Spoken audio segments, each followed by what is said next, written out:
Hello বন্ধুরা, আজ আমি তোমাদের কাছে নিয়ে চলে এলাম দই সর্ষে পমফ্রেট। দই সর্ষে পমফ্রেট আমি কি করে বানাই সেটা তোমাদের কাছে শেয়ার করছি। বাজার থেকে মাছগুলো কাটিয়ে নিয়ে এসেছিলো পমফ্রেট মাছ, আমি ভালো করে ধুয়ে নুন হলুদ মাখিয়ে রেখে দিয়েছিলাম। আর নিয়েছিলাম ফেটানো টক দই চিনি দিয়ে, আর সর্ষের গুঁড়ো নুন হলুদ দিয়ে উষ্ণ গরম জলে ভিজিয়ে রেখেছিলাম। কড়াই গরম করে তাতে সর্ষের তেল ভালো করে গরম করে মাছগুলো ভেজে নিলাম। ওই মাছ ভাজার তেলের মধ্যে দিয়েছিলাম কালো জিরে ফোড়ন আর কিছু কুচনো পেঁয়াজ।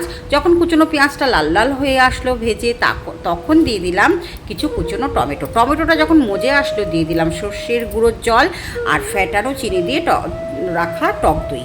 তারপর ওই বাটি ধোয়া জলগুলো দিয়ে তাতে একটুখানি হলুদ দিয়ে যখন ফুটে আসলো দিয়ে দিলাম পরিমাণ মতো নুন।